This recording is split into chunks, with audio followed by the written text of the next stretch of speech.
I had just gotten home from a long day at work, tired and ready to relax. All I wanted was to finish the leftovers Suri had made, drink a beer, and watch an episode of Chicago Fire. But as soon as I stepped inside, I felt something was wrong. "Honey, I'm in the living room. Please come here and sit down. We need to talk," Suri called out, sounding unusually serious. I sighed heavily, feeling a sense of dread creeping in. "I'm coming, dear," I replied, trying to keep my voice steady. When I walked into the living room, I saw Suri sitting nervously on the sofa. A half-empty bottle of California red wine was on the table, and she quickly poured herself another glass. Her hands were shaking slightly.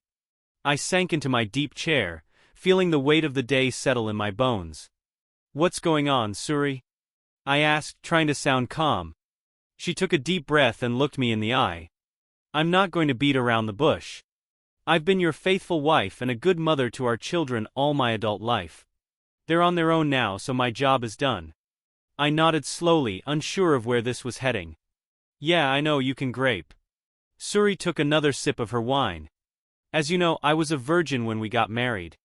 I chuckled awkwardly, trying to lighten the mood. "Me too," I interrupted. But my joke fell flat. She ignored my attempt at humor and pressed on. "Anyway, I'm going away this weekend with a friend." My heart skipped a beat. "What's his name?" I asked, my voice barely above a whisper. "If you must know, it's Stan. Stanley Carrington. Your boss."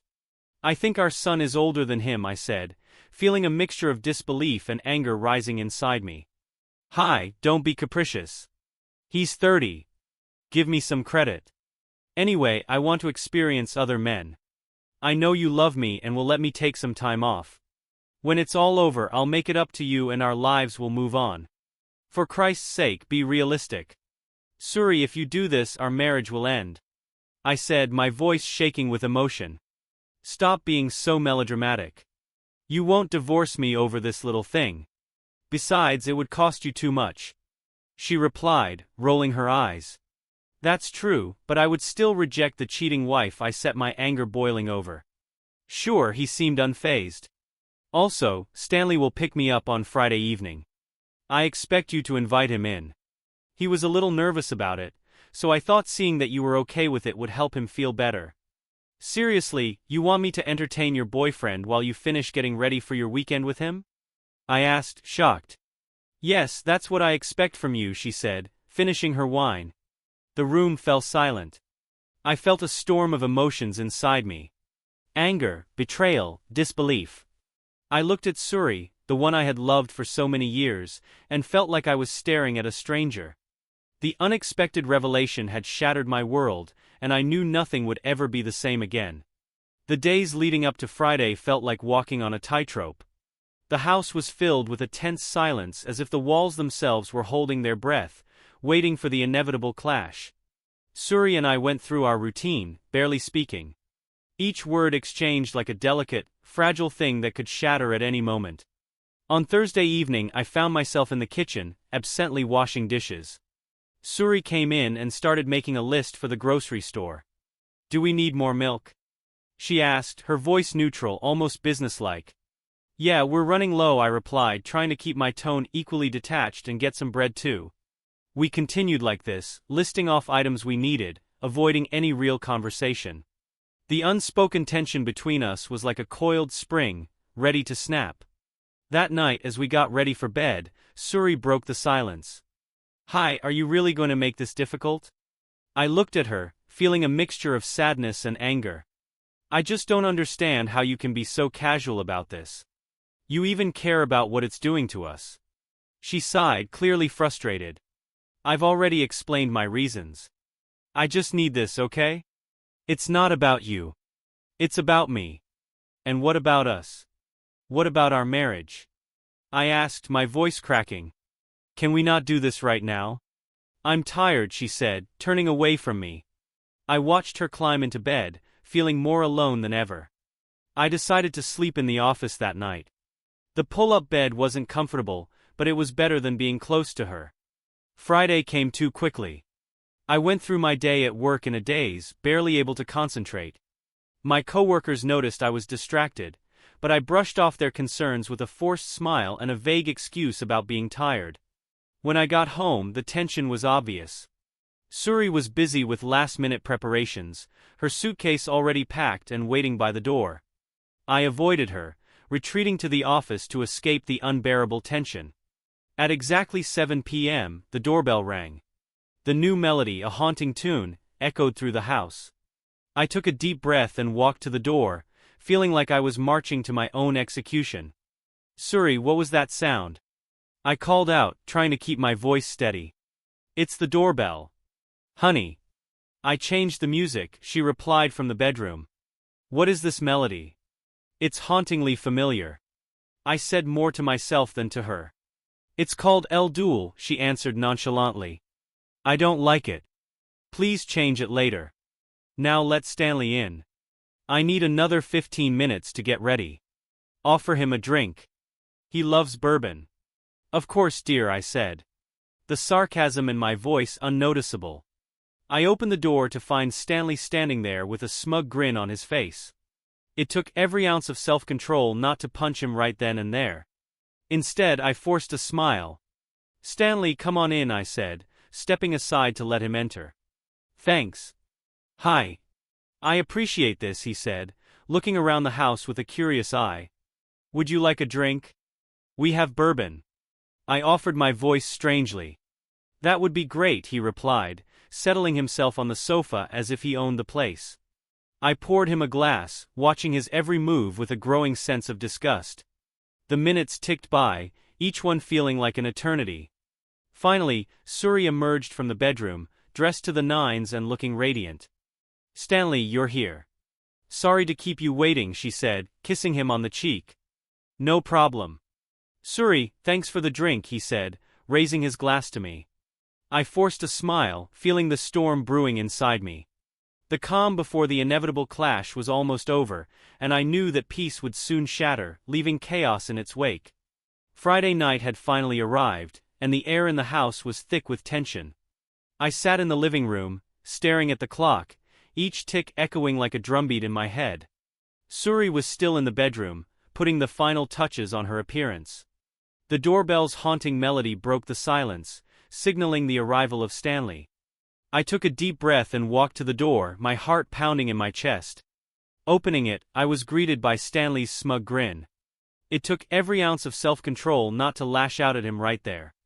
"Stanley, come on in," I said, forcing a smile. "Thanks." "Hi. I appreciate this," he replied, stepping inside. I led into the living room, offering him a seat. "Would you like a drink?" "We have bourbon."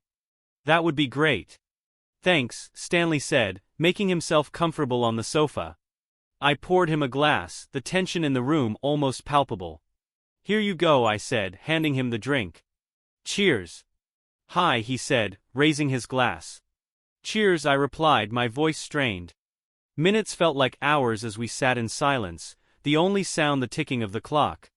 Finally, Suri emerged from the bedroom, looking radiant and ready for her weekend away. "Stanley, you're here. Sorry to keep you waiting," she said, kissing him on the cheek. "No problem, Suri. Thanks for the drink." "Hi," he said, raising his glass to me again. I nodded, my stomach churning. The sight of them together, so comfortable and familiar, was almost more than I could bear. "Well, I guess I'll leave you two to it," I said, standing up. As I walked towards the door, something snapped inside me. I turned around and faced Stanley, my anger boiling over. "You know, Stanley, you've got some nerve showing up here," I said, my voice shaking with rage. Stanley looked surprised. "Hi, Save it," I interrupted, stepping closer. "You come into my house, drink my bourbon, and think it's okay to take my wife away for the weekend? You must be out of your mind." "Hi, please don't make a scene." "A scene? You think this is a scene?" I laughed bitterly. "You haven't seen anything yet." Without another word, I lashed out, my anger and frustration exploding in a violent kick to Stanley's groin. He doubled over in pain, his glass shattering on the floor. As he fell forward, I kneed him in the jaw, sending him sprawling onto the porch. He lay there, unconscious, a mixture of blood and vomit pooling around him.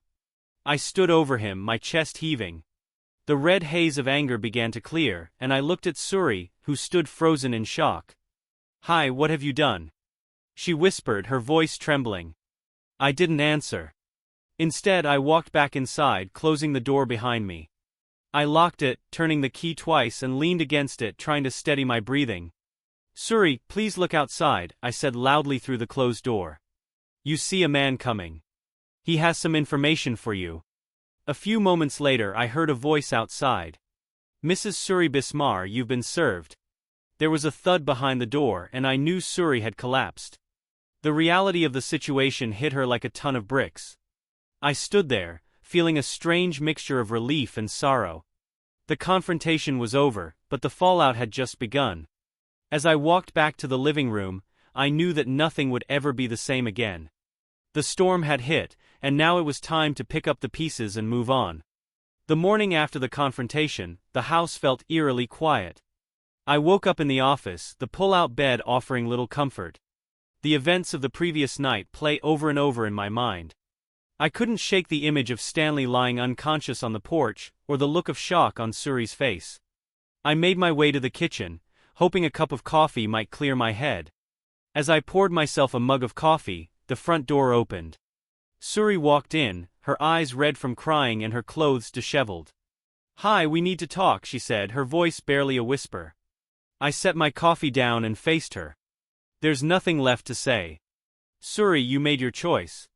"I never expected things to go this far," she said, tears filling her eyes. "Well, they did," I replied, trying to keep my voice steady. "You brought Stanley into our home and expected me to be okay with it. What did you think would happen?" I don't know what I thought." She admitted her voice was broken. "I just needed something different, something new." "And what about us? What about our marriage?" I asked if my frustration was evident. "I thought we could get through this, that it wouldn't mean the end," she said, looking down at her feet. I shook my head, the reality of the situation settling in. "Suri, you betrayed my trust. Our marriage can't survive that."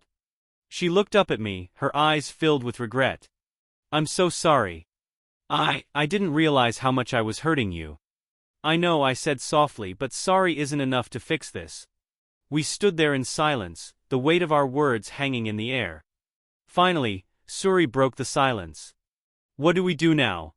she asked, her voice trembling. "I think it's best if you leave," I said, my voice firm. "We need some time apart to figure things out."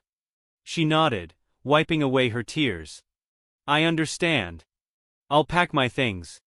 As she turned to leave, I felt a pain of sadness. Despite everything, a part of me still cared for her, but I knew that this was the right decision. The next few days were a blur. Suri packed her belongings and moved out, leaving the house feeling even emptier than before. I focused on work, trying to keep my mind occupied. Friends and family reached out, offering support and kind words, but I found it hard to talk about what had happened. One evening, a week after Suri had left, my friend Mike came over.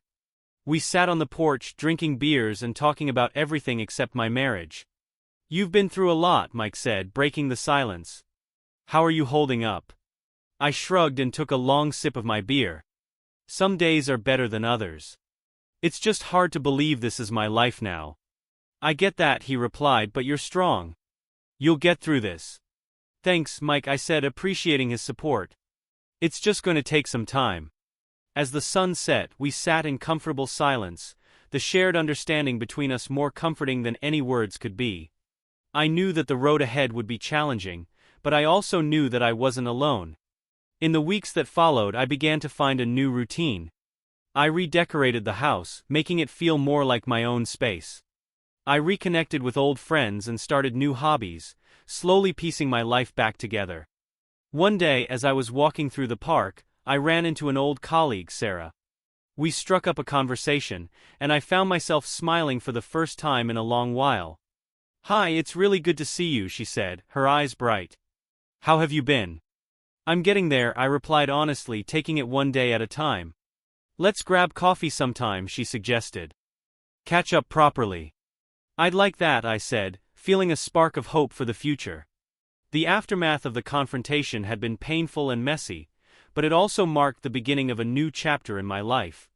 As I walked home, I realized that I was ready to face whatever came next with the support of my friends and the strength I had found within myself. The morning sun filtered through the blinds, casting a soft glow on the ice sitting at the kitchen table, my coffee growing cold as I stared at the stack of papers in front of me, the legal documents that marked the end of my marriage to Suri. It felt surreal, as if the last few weeks had been a bad dream I couldn't wake up from. I knew this was the right step. Our marriage had been broken beyond repair, and the confrontation with Stanley had been the final nail in the coffin, but knowing it was right didn't make it any easier. As I sipped my coffee, the doorbell rang. Breaking my thoughts, I opened the door to find a man in a suit standing there, holding a folder. "Mr. Hybismer," he asked, his expression professional and unreadable. "Yes, that's me," I replied, my heart sinking. "I'm going to serve you these papers," he said, handing me the folder.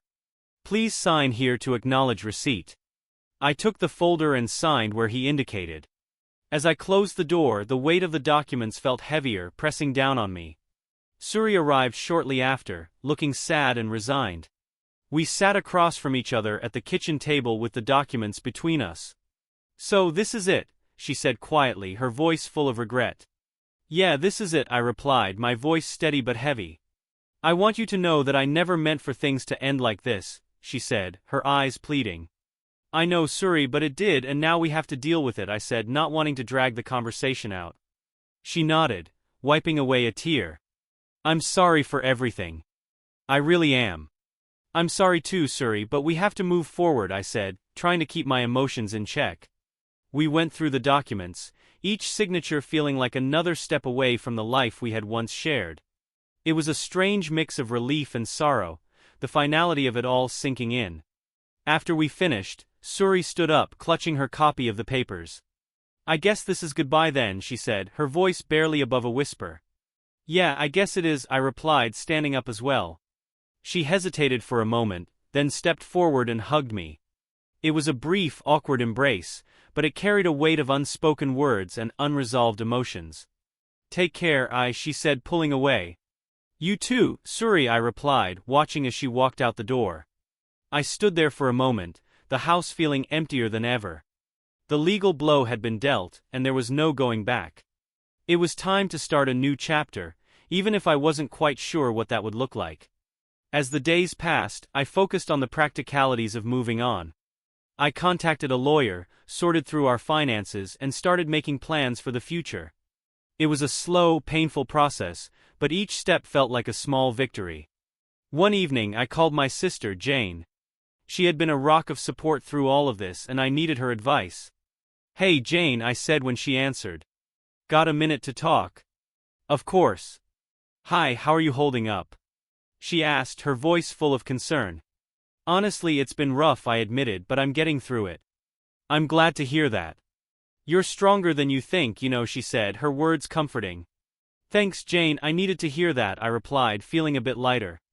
We talked for a while, and her familiar voice and practical advice helped lift some of the weight off my shoulders. By the time we hung up, I felt a renewed sense of determination. The next day, I met with my lawyer to finalize some details. As we went over the documents, I couldn't help but think about what lay ahead. It was daunting but also full of possibilities. "You're making the right choices here," my lawyer said reassuringly. "This is a fresh start." "I know, it's just hard to see it that way right now," I replied. "Give it time. Things will get better," he said with a kind smile. As I left his office, I took a deep breath, feeling a glimmer of hope. The legal blow had been hard, but it was also a necessary step towards healing. I was ready to face whatever came next, knowing that each day would bring me closer to the new life I was starting to build. The first few weeks after Shuri moved out were the hardest. The house felt strange and empty without her presence. I found myself wandering through the rooms, memories flooding back with every step. But life had to go on, and I knew I needed to find a way to move forward. I started by making small changes around the house. I repainted the living room a calming blue, a color that felt like a fresh start. I rearranged the furniture, creating a space that felt more like my own. It was therapeutic, a way to reclaim my environment and make it reflect the new chapter of my life. One Saturday morning I decided to tackle the backyard, which had been neglected for far too long. As I pulled weeds and trimmed bushes, I felt a sense of accomplishment. The physical work was a welcome distraction, and it gave me a sense of control in a time that felt overwhelmingly chaotic. While I was working, my neighbor, Mr. Thompson, walked over. He was an older man, always kind and friendly.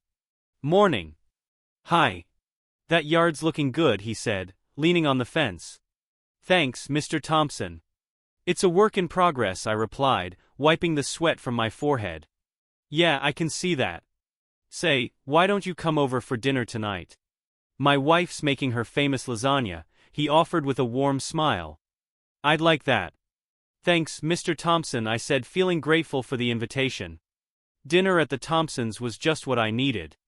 Their home was filled with laughter and warmth, a big contrast to the emptiness I've been feeling. We talked about everything and nothing, and the easy conversation was a balm to my weary soul. "How are you really doing?" "Hi," Mrs. Thompson asked gently as we sat around the table. "It's been tough, I admit, but I'm trying to take it one day at a time." "You're doing great." "Hi, it's okay to take it slow," she said kindly. Their support was invaluable, and it reminded me that I wasn't alone. There were people who cared about me, who were willing to lend a hand when I needed it most. As the weeks turned into months, I found new routines and rediscovered old passions. I started going to the gym again, something I had neglected during the turmoil of my marriage. The physical exertion was a release, a way to channel my emotions into something positive. One evening at the gym, I ran into an old friend, Tom. We hadn't seen each other in years, but we picked up right where we left off. "Hi, it's been ages. How have you been?" Tom asked, his face lighting up with a smile. "Hey Tom, I've been well. It's been a rough time, but I'm getting through it," I replied honestly. "Yeah, I heard about what happened. I'm really sorry, man. But hey, if you ever want to hang out or need someone to talk to, I'm here," he said, clapping a hand on my shoulder. "Thanks, Tom. I appreciate that," I said, feeling a wave of gratitude. We started meeting up regularly, grabbing coffee or catching a movie. It felt good to reconnect, to have someone who understood and could offer a distraction from the heaviness of my thoughts. One afternoon, as we sat in a cafe, Tom brought up an idea. "Hi, have you ever thought about trying something new, like picking up a new hobby or taking a class?" he suggested. "I don't know. What did you have in mind?" I asked, curious. "There's this cooking class I've been thinking about. It could be fun and a good way to meet new people," he said. His eyes were bright with enthusiasm. "You know what? That actually sounds like a great idea," I said, feeling a spark of excitement. The cooking class turned out to be a fantastic decision. It brought together people from all walks of life, each with their own reasons for being there. We laughed, learned, and shared stories over simmering pots and chopping boards. One evening, while we were cleaning up after class, I found myself talking to Sarah, a fellow classmate. "Hi, you've got a real knack for this," she said, nodding towards the pasta I had just made. "Thanks, Sarah. I'm really enjoying it," I replied with a smile. "Me too. It's nice to do something different, isn't it?" she said, her eyes twinkling. "Yes, it really is," I agreed, feeling a sense of connection. As I walked home that night, I felt lighter than I had in months. Moving on wasn't easy, but with the support of friends, old and new, and the courage to try new things, I was starting to see a brighter future. The pain of the past was still there, but it no longer defined my life. I was finding my way one step at a time, and that was enough. Months had passed since Shuri left, and life had started to settle into a new rhythm. The house, once filled with tension and uncertainty, now felt like a sanctuary. I had repainted the walls, rearranged the furniture, and filled the space with things that brought me joy. It felt like my own place, a reflection of the new chapter in my life. One sunny Saturday morning, I decided to visit the farmer's market downtown. It was something Shuri and I used to do together, but this time I went alone, ready to create new memories. As I wandered through the stalls, the vibrant colors and lively atmosphere lifted my spirits. I picked up some fresh vegetables, a loaf of artisan bread, and a jar of homemade jam. It felt good to indulge in small pleasures. "Hyde, is that you?" a familiar voice called out. I turned around to see Sarah, my cooking class friend, smiling warmly at me. "Sarah, what a surprise. How are you?" I replied, genuinely happy to see her. I'm great, just picking up some fresh produce for the week. How about you? She asked, her eyes sparkling. Same here. It's a beautiful day for it, I said, holding up my bag of goodies. Hey, why don't we grab a coffee and catch up? She suggested. Sounds perfect. I agreed. We found a cozy cafe nearby and settled into a corner table. The aroma of freshly brewed coffee filled the air, and the hum of conversation created a comforting backdrop. So, how have you really been? Sarah asked, her expression sincere. I've been good. It's been a journey, but I'm finding my way, I replied, feeling honest. I'm glad to hear that. You seem lighter and more at peace, she said, looking into my eyes. I think I am. It's taken time, but I'm starting to see the good in this new beginning, I said, sipping my coffee. Sarah smiled. That's wonderful. Hi, you deserve happiness. Thank you, Sarah. That means a lot, I said, feeling a warmth spread through me. As we chatted, I realized how much I enjoyed her company. She was kind, understanding, and had a way of making me feel at ease. When we finally parted ways, I felt a sense of anticipation for the future. Back at home, I decided to try out a new recipe from our cooking class. The kitchen, once a place of shared memories, was now a space where I could create new ones. I chopped vegetables, simmered sauces, and lost myself in the process. Later that evening, as I sat down to a delicious homemade meal, I felt a deep sense of contentment. The house was quiet, but it was a peaceful quiet, filled with the promise of new beginnings. The following week, I received a call from my lawyer. Hi, I just wanted to let you know that everything is finalized. The divorce is official, he said. Thanks for letting me know, I replied, a mix of emotions washing over me. How are you feeling about it, he asked, his tone concerned. I'm okay, it's a relief, honestly. I'm ready to move on, I said, realizing it was the truth. That's good to hear. If you need anything, don't hesitate to call, he said. I appreciate that. Thanks for everything, I said before hanging up. I sat there for a moment, letting the reality sink in. It was over, and with it, a chapter of my life had come to a close. But in its place, a new chapter was beginning, one filled with hope and possibility. A few days later, I received a text from Sarah. Hey, a few of us from the cooking class are getting together this weekend for a potluck. We'd love for you to join us. I smiled, feeling excited. Count me in, I replied. The potluck was a joyful event. We laughed, shared stories, and enjoyed each other's cooking. It reminded me of the beauty of community and the power of new connections. As the evening ended, Sarah and I found ourselves alone on the porch, with the cool night air around us. I'm really glad you came tonight, she said softly. Me too, Sarah. This has been one of the best nights I've had in a long time, I admitted. Here's to many more, she said, raising her glass. To new beginnings, I said, clinking my glass with. As we looked up at the starry sky, I felt a deep sense of peace. The journey had been tough, but it had brought me to this moment of new beginnings, filled with hope, friendship, and the promise of a brighter future. Moving on wasn't just about leaving the past behind. It was about embracing the present and looking forward to the future. For the first time in a long while, I was truly excited about what was to come. Second story, I'm a 32-year-old woman who's been with my boyfriend since 2022. We met through friends and felt a strong connection right away. I got married in 2016 through an arranged marriage, but my husband was an alcoholic, abusive, and violent. Coming from a conservative family, I tried hard to make the marriage work. But when the abuse became frequent and I started fearing for my life, I decided to end it and filed for divorce. In my country, divorce is very difficult and the legal process is tough. In 2022, I met my ex, let's call him John. We started dating and developed feelings for each other. He didn't know about my past at first. I told him I had been in an abusive relationship, but when I felt ready to share that I was divorced, he had a strong reaction and we stopped talking for a week. Even though we don't live together, we spend a lot of time together since we're in the same city. After apologizing for his reaction, we got back to being okay, or so I thought. Recently his family started asking about marriage and found some potential matches. John said he talked about me to his family and that everything would be fine.